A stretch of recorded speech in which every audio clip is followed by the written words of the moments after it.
फिल्में आती हैं जो लोगों के दिलों को छू जाती है। प्रेजेंट टाइम पे एक ऐसी फिल्म आई है बजरंगी भाईजान जो लोगों को बहुत ही पसंद आ रही, क्या आपने देखी? और जी मैंने देखी है, मुझे बहुत पसंद आई। जी अमित जी हाँ, अगर आपको अपनी प्रिय 10 फिल्मों की सूची बनानी पड़े और उसमें शोले शामिल हो तो उसको किस नंबर पर रखेंगे? ये पहला सवाल है। दूसरा, क्या पूरे परिवार के साथ अभी हाल फिलहाल में आपने शोले देखी क्या? क्या फिलहाल तो नहीं देखी है, अरसा हो गया उसको देखे, और ये सूची जो है इसके लिए मुझे समय लगेगा। आप मुझे लिख के भेज दीजिए, मैं सोच के आपको लिख के दे दूँ। नहीं सर, एक जवाब तो होना चाहिए। तो हालांकि आप हमेशा बचते हैं ऐसे सवालों से, लेकिन मैं बच नहीं रहा हूँ। मैं आप वो लिस्ट में है, शोले लिस्ट में। अब वो आप पहले नंबर पे है, दूसरे पे है, तीसरे पे, ये इसका अनुमान नहीं लगा। अमित जी जब फिल्म रिलीज हुई थी शोले, जो बड़े बड़े क्रिटिक्स थे उन्होंने इस फिल्म को नकार दिया था, कई खामियां इसमें गिनाई थी और फिल्म चल भी नहीं रही थी।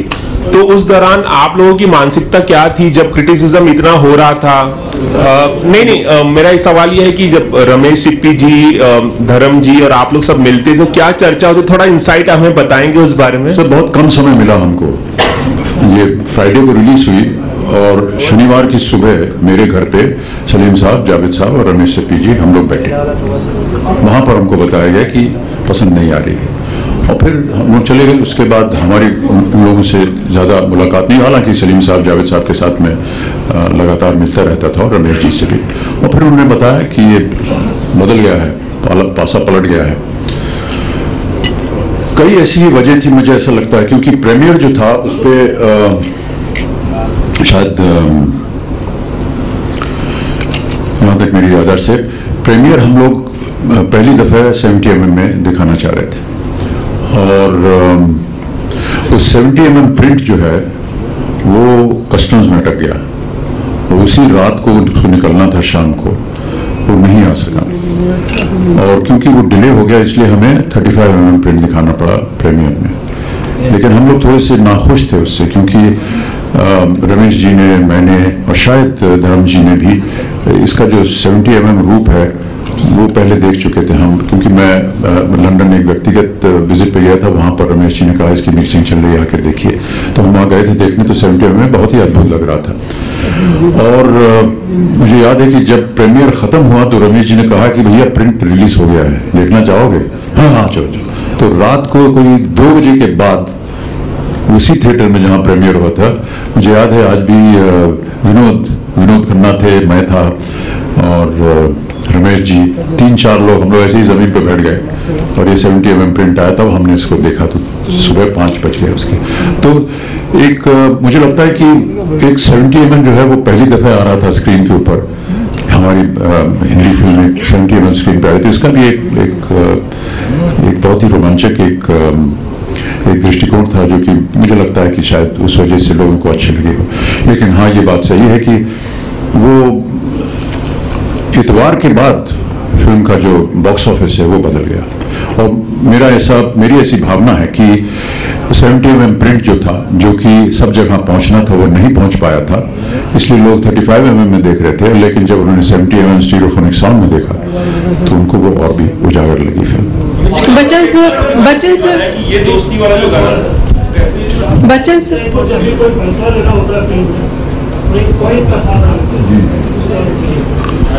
ये भी एक शायद फिल्म से इंस्पायर्ड है, ऐसा मैंने कहीं सुना है। कहीं ना कहीं उसके मन में था कि हमेशा जो है वो उसका मित्र जो है वो जीते, जब भी कोई ऐसा अवसर आए। ये उनकी दोस्ती का एक उदाहरण था, कितनी घनिष्ठता थी उन दोनों में, कि ऐसा ना हो कि मैं जीतूं और वो हारे।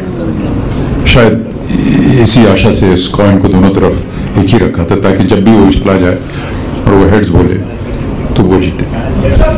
अमित सर,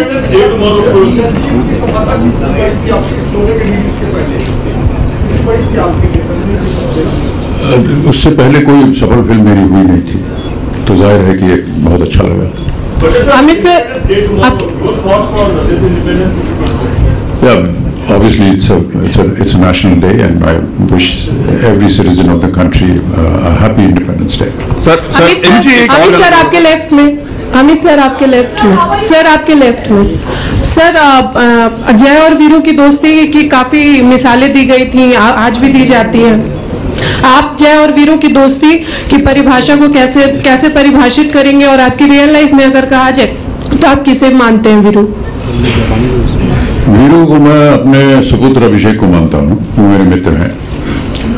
और जो दोस्ती है वो अभी हमने बताया इनको कि ये दोस्ती एक ऐसा कॉइन हो जिसमें दोनों तरफ एक ही छवि हो, और हमेशा मैं चाहूँ कि जो मेरा मित्र है वो जीतता रहे। अमित सर आपके लेफ्ट, अमित सर आपके लेफ्ट है। Coming back to Independence Day, in the current day, what does independence mean to you today? If I may ask. देश मुक्त हो गया, ये लोग हम पर हुकूमत कर रहे थे, इससे बड़ी बात और क्या हो सकती है। आज हम और यहाँ बैठे एक आजाद वातावरण में बातचीत कर रहे हैं, यही हमारे लिए बहुत अच्छी बात है। सर छोटा सवाल एक सर, शुरुआत सॉरी सुना नहीं मैंने। सर ना मैं होऊंगा, आप जरूर होंगे, यही मैं आशा करता हूँ। 40 साल के बाद मैं नहीं होऊंगा। अमित जी सर ये मैं नहीं कह पाऊंगा सर, ये मैं नहीं कह पाऊंगा। अमित जी सर, ये दोस्ती वाले गीत के बारे में कैसे शूट हुआ था? ये कई दिनों तक चलता रहा और अलग अलग लोकेशंस पे हुआ। कहीं कुछ यहाँ मुंबई में हुए उसकी शूटिंग, कुछ वहीं रामगढ़ में हुई, कुछ आसपास के पहाड़ों में हुई। एक बड़ा भयंकर शॉट था उसमें, वो जो साथ की जो ट्रॉली चलती थी उसके साथ जुड़ना, तो एक कैमरा वैन में उसको बांध दिया था, और उसी के पीछे कैमरा जो था वो कैमरा वैन में था, और उसके सामने ये वो छोटी ट्रॉली थी, साइड कार जिसको बोलते हैं, और मैं फटफटिया चला रहा था। तो और आना था बहुत दूर से। अच्छा, उस जमाने में वॉकी टॉकी वगैरह नहीं होती थी, तो इतनी दूर से वो प्लेबैक साउंड जो था वो हमको सुनाई नहीं देता था। तो पहले हम लोग आए फटफटिया के पास, ये अपना जहाँ कैमरा वैन थी, वहाँ गाना सुना, उसका रिदम सुना, ऐसे ही गाते गाते गाते फटफटिया चलाते हम बहुत दूर चले गए और गाते रहे। फिर वहाँ से जब सिग्नल हुआ तो हम लिप सिंक भी करना था, गाना भी था और इसके साथ जुड़ना भी था। और एक ऐसी 2 गलियां थी, उसके बीच में से एक गली को लेकर के आना था, और वो टाइमिंग ऐसी होनी चाहिए कि जैसे ही ये कैमरामैन एक जगह पर आए वहीं पर हमको जुड़ना था, क्योंकि वो फोकस वगैरह वहीं लिया गया था। तो सब हो गया किसी तरह। अमित जी वहां से चले, गाना भी सही हो गया, मुद्राएं भी ठीक हो गई, और आकर के जुड़ भी गया। अमित सर, और पहले ही टेक में हुआ वो। Amit ji, that remarkable tank scene. Yeah, sir, yeah, the remarkable tank scene. Would you refresh your memories and recall your memories and tell us something about that? Tank, Yeah, टंकी वाला scene जो धर्म जी चल जाते हैं। टंकी से बहुत दूर था, नहीं मगर आप बोलते धर्म जी थे, आपको उनसे पूछना चाहिए। नहीं, पर आप बीच में बोलते थे ना जब ये बीच में बहुत लोग बोलता था नाटक कर रहा है ये है वो, लेकिन वो एक्चुअल वहाँ एक टैंक बनाया था। तो जितना कुछ आपने देखा हो फिल्म में वो सब वहीं पर कंस्ट्रक्ट हुआ था, पहले कुछ नहीं था वहां पर। अमित सर, आप जो क्लोजअप्स थे उसके लिए इतनी बड़ी क्रेन नहीं होती थी, तो क्लोजअप्स के लिए एक छोटा भी उसका कम हाइट का टैंक बनाया गया था। तो वहां पर लो एंगल से ऐसे लेते थे, जहां पर हो उस पर चढ़ जाए आराम से, और लो एंगल से क्लोजअप वगैरह लेते। सर अमित जी, 2 लोगों का कहना बहुत जरूरी है। एक तो अंग्रेजों के जमाने के जेलर असरानी साहब के साथ जो सीक्वेंस था आपका, और प्लस एक सवाल और है साथ में कि सूरमा भूपाली। तो ये दोनों अद्भुत कलाकार थे, और अद्भुत डायलॉग लिखा गया था, सीक्वेंस भी लिखा गया था। जितने भी जेल के सीक्वेंसेस थे वो यहाँ शांताराम जी के राजकमल स्टूडियो में शूट हुए थे, और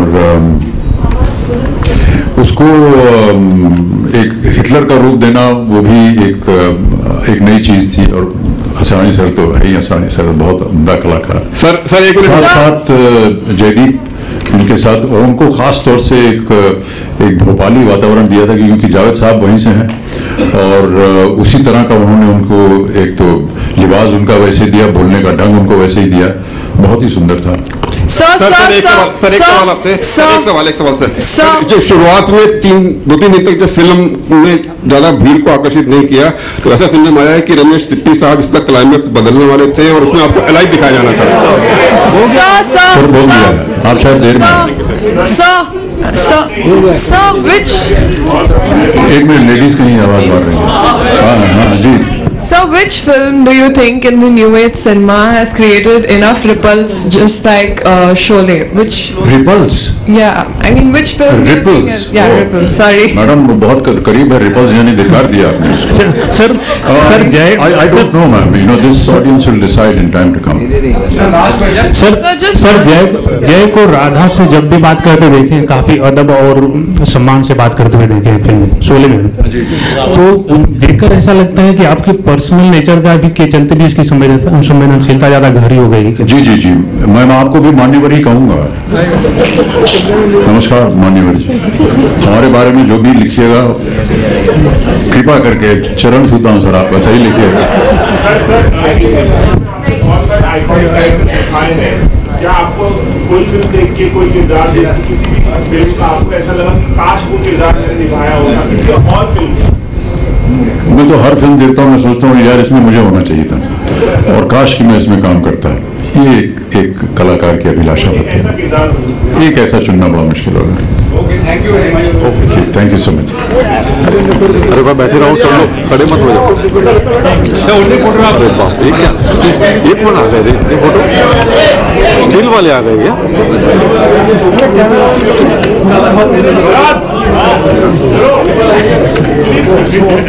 अरे भाई इलेक्ट्रॉनिक वाले चलो। हाँ,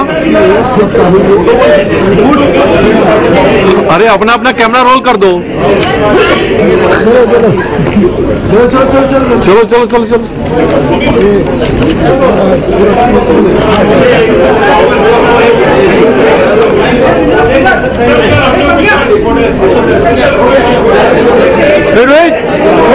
होगा होगा होगा भाई। अरे चलो तैयारी रखो सब जाने की। रोहित,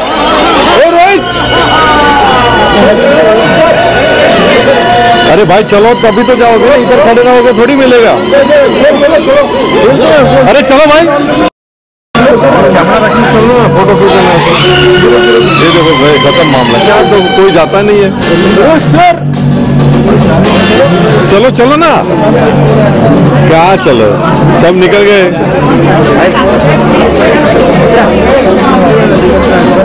चल बेटा।